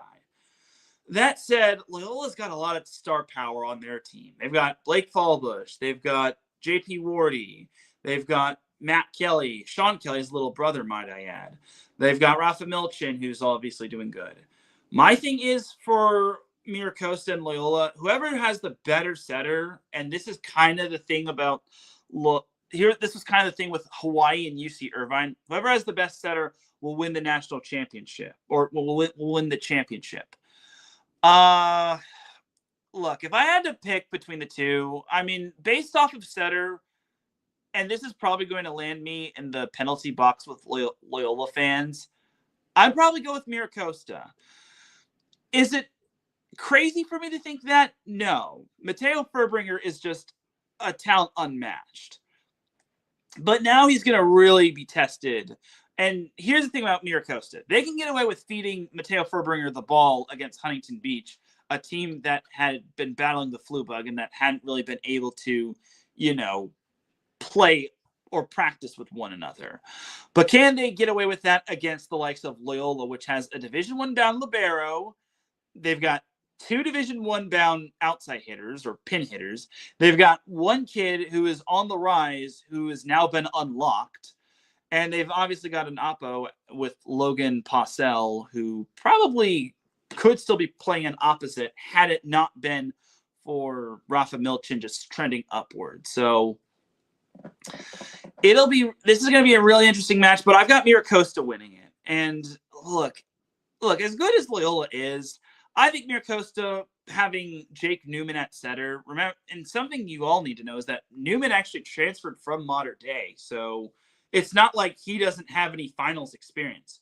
Newman has finals experience. And I think that's going to be the key, because if you remember last year, Mater Dei made the Division II final where they took down Peninsula. I know Division II isn't anywhere near as good as Division I, but still, having finals experience means that you have the experience of playing in a hostile environment where the chips are on the table and so on and so forth. And that, I think, will give Miracosta the edge. Now, Loyola, this has been a great turnaround for them. If you remember last year, obviously, the whole tragedy with Braun Levy was obviously tragic. Last year, Loyola was a mess after they lost to Redondo and after the whole Braun Levy thing. This year has just been a complete 360. They almost wound up winning the Redondo tournament, and they placed top 3 in the Best of the West. They've got a lot of senior leadership. And you also got to remember that most of these players lost their homes to the Palisades fire. But now they're a whole new team with a whole new outlook. And something else to note is that Michael Boley, their head coach, has been head coach for 28 years. He had cancer last year, and they didn't want to go public, but that's kind of scary, man. And thankfully, he is A-okay, and everything is totally fine, and I'm happy that Michael Boley is up and running. We've got to remember that 100 episodes ago, Michael Boley was my guest for the 250th episode. Now he's back to kicking butt and taking names with his Loyola team. So, but with all due respect to Bully, I gotta go with Miracosta. I'm gonna obviously regret this. I'm gonna regret this just like how I regretted picking Ball State and Long Beach State to make the national championship in men's volleyball. I mean, my initial pick was UCLA and Long Beach State, but man. Give me Miracosta in a 5-setter. If it gets decided in 3 sets, I'll be utterly disappointed. I would not also be surprised if Miracosta wound up reverse sweeping Loyola in the final. If that's the case, then the inner Newport Harbor fan in me will not have to deal with reverse sweep or the reverse sweep. I mean, back in 2008, though, I was a freshman in high school, and I didn't really know what volleyball was. And I didn't even think I'd be here, but I digress. All right, but that's that for some high school boys volleyball. But now let's talk some AVP. So the AVP will have its first big-time tournament, its first heritage event of the season, the Huntington Beach Open, which is pretty much in my backyard. So the main draw will start on Friday, and it'll go all the way through Sunday, which will be semifinal Sunday, leading up to championship Sunday, which I think is going to be pretty cool. So your number 1 seed, so pretty much the bracket has already been determined. Taryn Brasher and Kristen Cruz, aka TKN, aka formerly known as Taryn Cloth and Kristen Nuss. They're the number 1 overall seed on the women's side. The number 2 seed is Kelly Chang and Megan Kraft. So there's been a lot of partnership changes. Chang and Kraft are one of them. I mean, Brasher and Cruz are still with one another, or TKN, or as one of our former IE Sports Radio colleagues once called them, Team Tiger. They're still with one another, and I like how it's now double elimination. So last year it was single elimination, which kind of made things a little tough, but double elimination means you can lose once, but you can't lose twice. So a pair that's actually, I don't think they were in the previous Huntington Beach Open, or I think they were, but Melissa Humana Paredes and Brandy Wilkerson are in the tournament. They're the 5 seed, which I think is pretty interesting if you ask me. The 4 seed, which gets a bye, is, oh god, I don't even know who this pair is. Anouk and Zoe. My guess is as good as mine. I haven't covered a whole lot of AVP this year, and I'm guilty of that. But Sarah Hughes and Allie Batenhorst are the 11 seed. They take on Tony Rodriguez and Molly Shaw. Betsy Flint and Kylie DeBerg are the 7 seed. They take on Chloe Laureen and Corinne Quiggle. Speaking of Betsy Flint and Kylie DeBerg, they actually wound up winning the first AVP tournament of the season. So they, on the women's side, wound up winning the Austin Open in Austin, Texas, obviously. And then on the men's side, Miles Partain and Paul Lotman wound up winning on the men's side, which I think is pretty cool. And that is really, really cool if you ask me. Miles Partain and Paul Lotman. So originally it was Miles Partain and, oh god, I'm blanking on the guy's name from USC. How could I be doing this? I'm not going to be I'm going to be banned from USC men's volleyball matches. But either way, Miles Partain is a new partner in Paul Lotman, which I think is pretty cool. But going back to the Huntington Beach Open, that was the Austin Open. Those two wound up winning and qualifying for the AVP League, which I think is awesome sauce. So as for the men's side, I guess it's worth noting the men's side. The number 1 overall seed is Chase Budinger and Miles Evans. And then the 2 seed is Andy Benish and Taylor Crabb. The 3 seed is... Okay, this is the pair that wound up winning the Newport tournament back when the FIVB had the Newport tournament in Newport Beach. It's Ahmed and Sheriff. I don't know their first names. You're going to have to forgive me, but I know they're an international pair, which I think is really cool that they're international pairs. The 4 seed is Trevor Crabb and Phil Dahlhauser. God, so much for Phil Dahlhauser announcing retirement. He is still going strong. My friend of the show, Avery Drost, and his partner Tim Baumgren are actually partners or are the 9 seed, and they will take on Kame Schalk, and I don't know who that is. It's Lotman. So it's Schalk and the other Lotman. Must be Paul's brother, but I digress. So yeah, that's pretty much all. That's pretty much all the notable names. I had to make note of Avery Dross because he is a friend of the show, former Set Point guest. He was actually on the 200th episode of Set Point, which I thought was pretty cool, if you ask me. So I have to go back to memory lane. So there you have it. All right, but that is that right there. Again, this is the pretty much most of the entire draw. I mean, most of the notable names. I mean, there's also other Miles Partain and James Shaw. James Shaw, I think that's his name. Wait. So yeah, so it's Chase Buninger and Miles Evans, but yeah. Okay, so I'm getting this confused. Miles Partain is not partnered with James Shaw. So Miles Partain and Paul Lotman wound up winning the Austin Open. So a lot of these, I'm just going to say this right now, a lot of these partnerships really confuse me. And this is kind of the problem with the AVP League. And I also should mention that the AVP needs to start posting on freaking X again. They're so active on Instagram, but they're not active on X. And this is my biggest gripe with pro leagues and social media. And also anything volleyball related. Like, it's bad enough the NCAA has to shaft men's volleyball, but the AVP has to shaft its own X account. This is why I am covering this event this weekend. And I'll be there on Saturday and Sunday. I'll for sure be there Saturday. I'll for sure be there on Sunday. Saturday is kind of, I don't know if I'll stay the entire day, but we shall see. But yeah, this is the first big time event. There's going to be a lot of these. This is only the second event this year. So for the AVP season, we've got the Huntington Beach Open. Then you've got the Belmar tournament, which is going to be in Belmar, New Jersey, which is, I think, is part of the AVP League. Then you've got Aspen and Aspen, Colorado. You've got Miami. You've got Las Vegas. You've got Long Beach. That's week 5 of the AVP League. So I like it. But where are they going to play their matches? At the dog?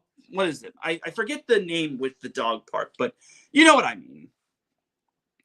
Then you got Central Park, which will be AVP League Week 6. EHP Resort and Marina, AVP League Week 7. Dallas, which is AVP League Week 8. Then you got the Manhattan Beach Open. Then you got the League Championship, which is on September 5th through the 6th. Then you've also got, and it's going to be held in Chicago, Illinois. So I guess that's a good place to have it. And then there's also the Laguna Beach Open, which continues to, once again, get the shaft, which I don't agree with. I mean, yeah. The AVP Laguna Open is the final Heritage event, but it's not the final tournament of the season. So that's going to be September 18th through the 20th. So a little earlier start time. I hope that doesn't interfere with my personal life, but I digress. Then you've got the Mother Lode. Why did they name this term? The Mother Lode. AVP Mother Lode. It's spelled Lode.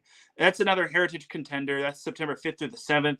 There's the Midwest Open from the 26th to the 27th of September. And then they've got the AVP Santa Barbara Open, which I think is pretty cool. So just to clarify, the AVP's League Week 5 will be held in Long Beach. It says in Los Angeles, but why do you have to do this to me? Why can't people just understand that Long Beach and Los Angeles are two totally different things? Yes, Long Beach is in the Los Angeles area, but it doesn't mean that you can classify it like that. So Mikey Two Guns pops in the chat room. He says, "Congrats on 350." Thank you. I appreciate it, Mikey. All right, but there you go. That's that for the AVP. I think I've gone down this rabbit hole quite a bit, but I do want to make note of one more thing. So the AVP League obviously will have Melissa Humana Paredes and Brandy Wilkerson back in the AVP's Huntington Beach Open, but they've got a pair from Brazil being Thalmela Corradello and Victoria Lopez, which is their current FIB ranking is number 3. So they're number 3 in the world. And I better start getting used to saying in the world instead of in the nation. We are no longer in NCAA volleyball season. We are now using number 1 in the world, number 2 in the world, number 3 in the world. We're not using the nation. We're using the world now because it's now FIVB season. So yeah, Brazil, there's a pair of Talmela Corradello and Victoria Lopez, which is a Brazilian women's pair, which I think is pretty cool. I bet you they're behind the likes of TKN, if not behind the likes of the other Brazilian pair who wound up winning gold in the Olympics. Then you've got Switzerland being Anouk and Zoe Verge Derapre. So Anouk, I guess Anouk is her first name. So, okay. So Anouk and Zoe Verge Depre. So they're from Switzerland. They're number 8 in the world. That's their current FIVB world ranking. And then you've got the 2 men from Qatar, Sherif Yanouseh and Ahmed Tihan. So they are tied for number 6 in the world, according to FIVB. So those are your 3 international pairs that you need to keep an eye out for in terms of the AVP's Huntington Beach Open. And I think it's going to be really fun. I think it's really cool. I mean, I would have preferred to see Ana Patricia and Duda, if not the other Brazilian pair. I think their name is Carol and Rebecca, but still getting other international pairs is really nice. It helps grow the AVP and it helps bring more viewers to spectate. So AVP is actually doing something smart, but from what I'm hearing, AVP is kind of running out of steam. Hopefully that's not the case because I want to help grow the AVP. And if it means I got to do my thing and, tell them, hey, you need someone that can help pump out more content, or you need a podcast such as my own, so be it. All right. But that is that right there when it comes to the AVP portion of the show. All right. Now let's talk about what 350 episodes means to me. All right. So 350 episodes of Set Point. It's not the most glamorous milestone. I mean, it's not as glamorous as 250, but honestly, it still means a lot. Like whenever I hit that 50 mark of any sort of episode until I reach 1,000, it means a lot just because you're halfway through to another milestone.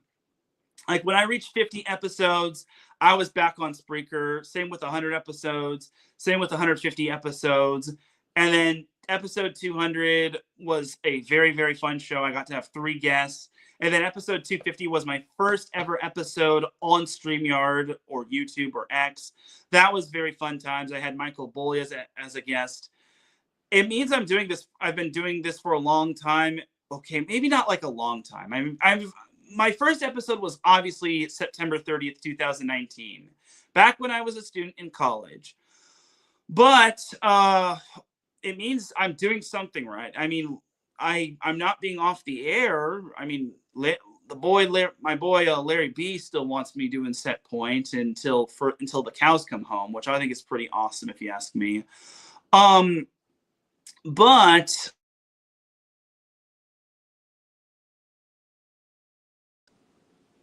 sorry about that. Hopefully you all can hear me. Hopefully you all can hear me. If not, just let me know.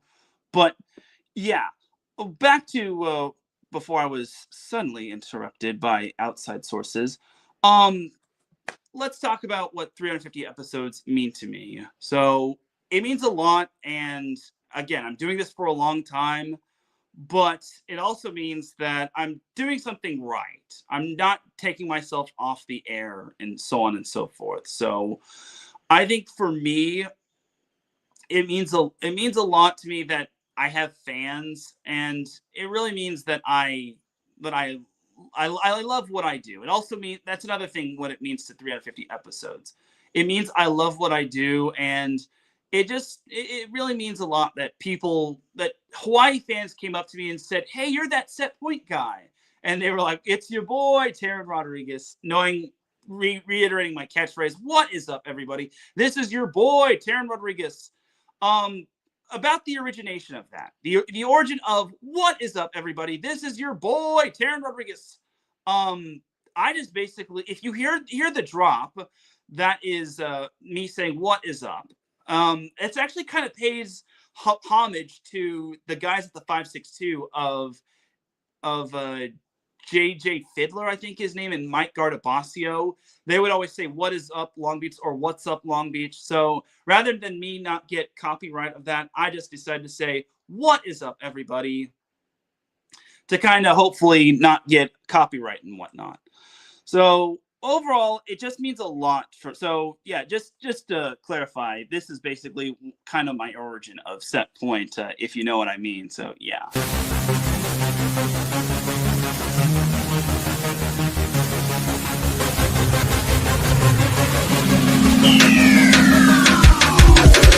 What's up, everybody? This is Teran Rodriguez. Are you a fan of volleyball? Are you a fan of Thunder Spikes?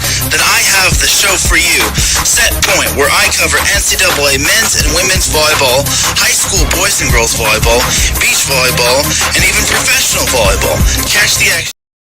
Okay, you know what I mean. That was basically part of that pays a little homage to my little drop right there. So that drop basically pays homage to me. And that's kind of the origin of what is up, everybody. So yeah, I really just excuse me a second. Sorry, just had a quick sneeze right there. But yeah, for the most part, it back to what 300 episodes of Set Point means. It means a lot to me, and I'm glad to do what I do. So it doesn't come easy though. So there was times of disappointment and setback. So you all know this story. Back when I did Set Point, it was tough for me just because I couldn't really pick a time on when I should do it, just because I was busy going to school, trying to get that degree. But, 2020, I started off doing it, and there was one week where I just could not do Set Point. I was just super busy. Long story short, I put off an assignment until the day of, and I had to cancel Set Point that week. And then I got back on the horse, and I did Set Point the following week. And it just got to a point where there was a moment where I just wanted to stop doing Set Point. There was a moment where I just wanted to quit and throw in the towel and just say, I don't want to do this anymore, just because no one listens to me. I don't get a lot of listeners. I mean, Spreaker kind of does that to you, just because it's tough to really get just because the world is moving forward into visual aid.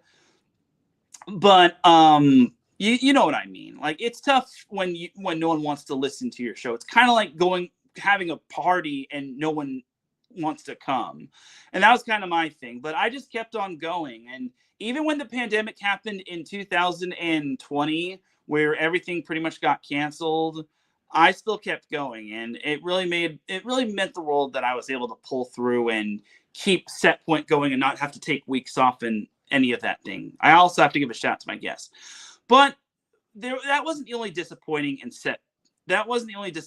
setback. So if you all have been seeing my thing on X and on Instagram, you will probably found out that I was denied a credential for the NCAA men's volleyball Final Four. So UCLA was the host, and let's all get one thing straight. I have had zero problems with any SID. No problems with any SID from USC, Long Beach State, UC Irvine, Concordia Irvine, and Vanguard. No problems whatsoever. But unfortunately, UCLA was kind of a different case. And look, I get that. I don't understand why I'm not going to give out names, but I don't understand why the guy who denied me a credential has a big gripe with me. I even asked for an explanation on why he denied me, and I gave the list of reasons why I should be approved for a credential. As I've been to a lot of NCAA men's volleyball matches through the 2026 season. I conducted interviews on Zoom with 11 out of the 12 teams. I went to the Big West Conference Championships, which was hosted by UC Irvine, a team in the Final Four.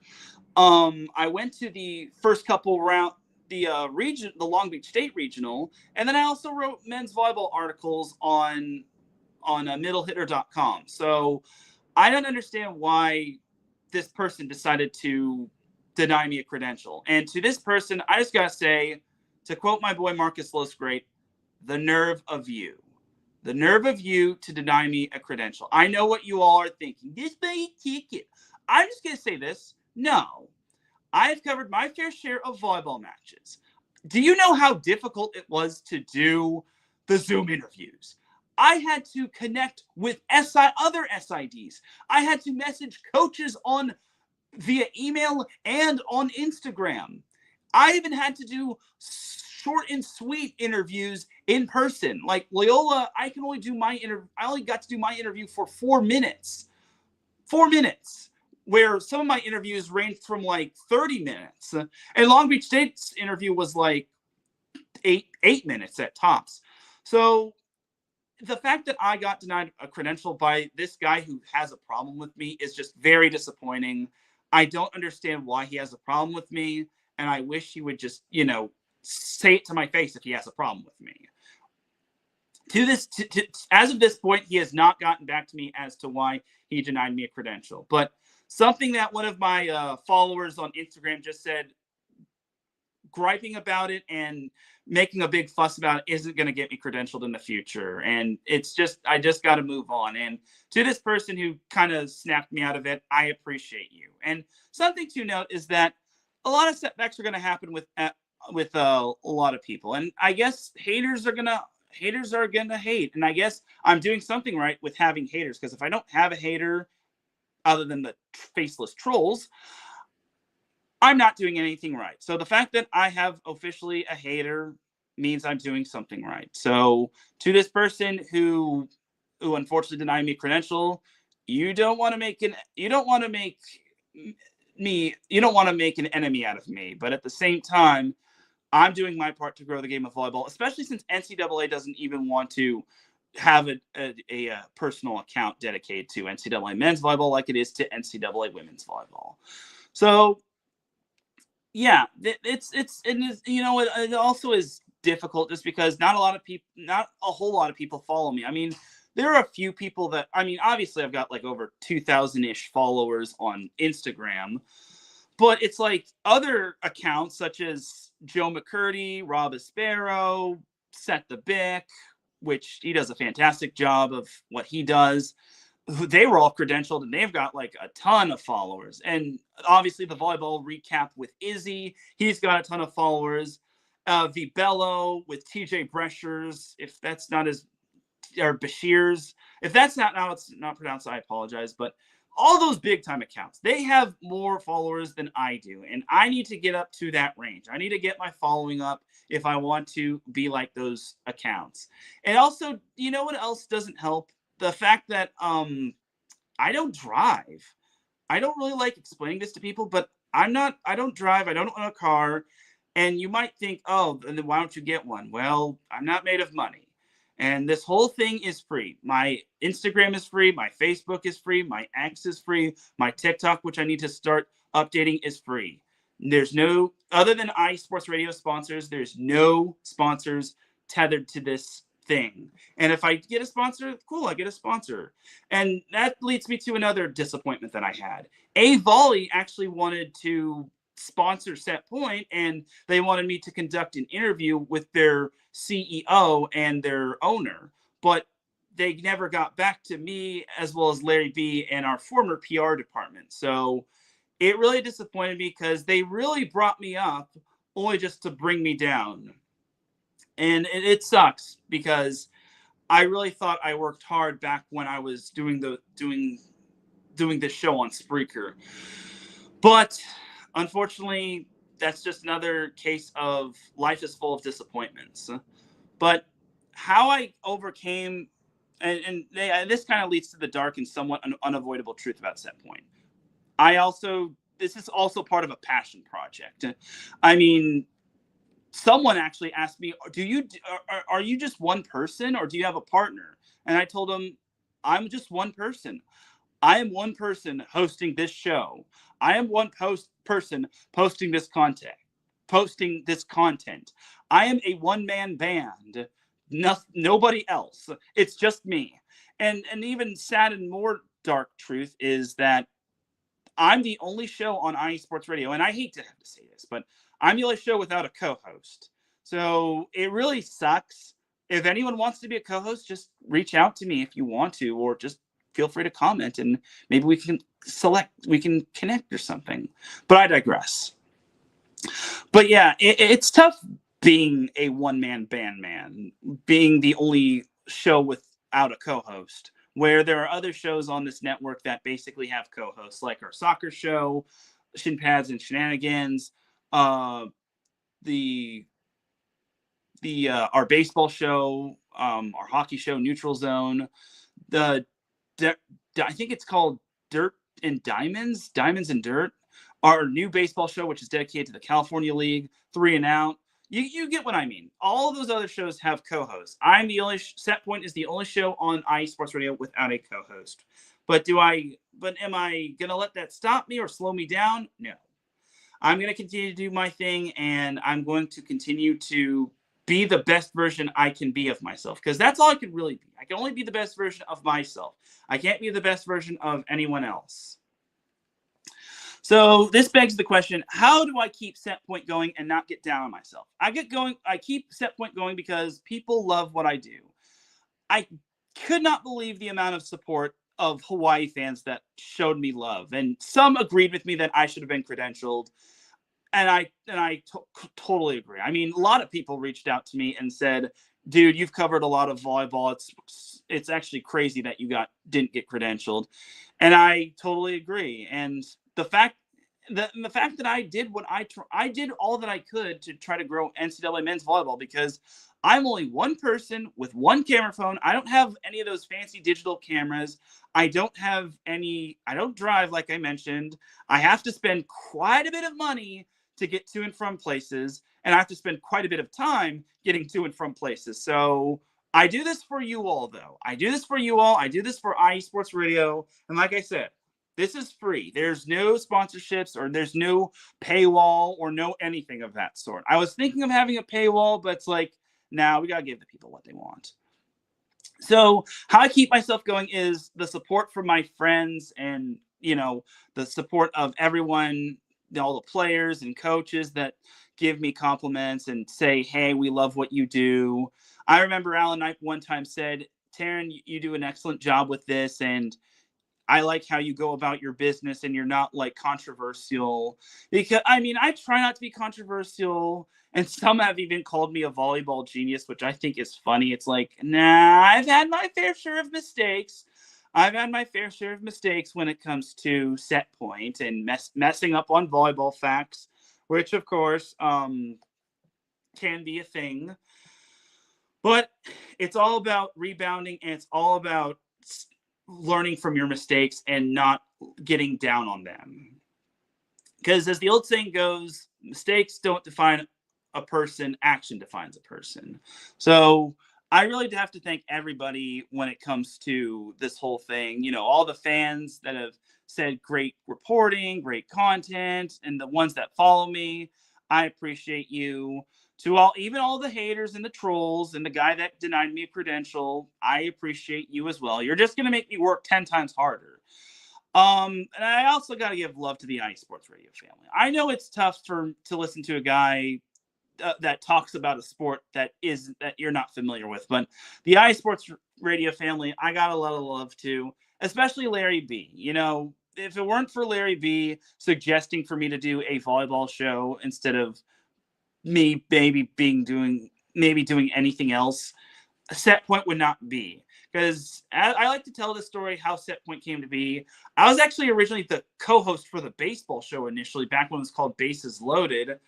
And unfortunately that kind of fell through. And then I was Larry B's co-host for 3 and Out College Edition, which is now just 3 and Out. I was also the co-host for Defining Moment back when it was a thing. And ever since, Larry couldn't unfortunately take on that many shows. Like, he had to just ride solo because our schedules weren't intertwining. And then I said, well, you recruited me to do shows. Why am I not doing a show? It's like, well, you know so much about volleyball. Why don't you just do a volleyball show? It's like, okay. And that is how Set Point came to be. And I've been to a lot of events. such as the League One Volleyball Championship, the NCAA Men's Volleyball Tournament held in Long Beach back in 2024. Hint, hint, guy that denied me. I also went to the first round of the NCAA Women's Volleyball Tournament at USC. Well, the first 2 rounds of the NCAA Tournament, which I thought was pretty awesome. I got to thank Jeremy Wu, the SID of USC, for allowing me to attend as a media person. It really meant a lot. And that's another thing. I got to thank all the SIDs for approving me of a credential, except for the one guy that didn't approve me for the Final Four and National Championship. But okay, I'm done with that. But to every other SID or media relations person that's helped me with interviews, that's helped me get credentialed, it means a lot. Your work does not go unnoticed. And that's why this show is called Attitude and Gratitude. To the event staff, to the event staff, to the SIDs and athletic directors, to the coaches, to the players, to anyone who had to deal with me throughout the entire NCAA men's volleyball season, as well as the NCAA women's volleyball season, I thank you. I thank you from the bottom of my heart. And to those that help me get what I need, I appreciate you. It really means a lot. And I thank you from the bottom of my heart. I thank everybody for all of your support. So quick little hope for what I hope for Set Point is hopefully this thing becomes bigger than it needs to be. I mean, I hope people don't just follow because of my content, that I post clips and whatnot, but I hope that this podcast becomes bigger than it needs to be. Hopefully I can become big time, like 6 rotations with former Set Point guest Daniel Gilman and his partner Mick Haley. AVCA, I'm open. You can, partner up with me. I can maybe do the NCAA men's volleyball show. Do it, AVCA. But I digress. But again, I'm thankful of attitude and gratitude to everyone. I really do appreciate y'all. You mean a lot to me. 350 episodes just means the world to me. It just means more, kind of like with Hawaii winning the men's volleyball championship. But I digress. But I am eternally grateful for everyone for their support and for their love for me. It really means a lot. And ladies and gentlemen, that's going to do it for this week's episode of Set Point. We are nearing 2 hours, so I just got to say thank you for 350 episodes of Set Point. It really means a lot. For everyone here at iSports Radio, this is Teran Rodriguez signing off. Have an amazing week. Enjoy all the volleyball action, whether it's on the beach or indoors. You already know. I'll see you all on Friday at Cerritos College for the CIF Southern Section Division I Championship. Peace!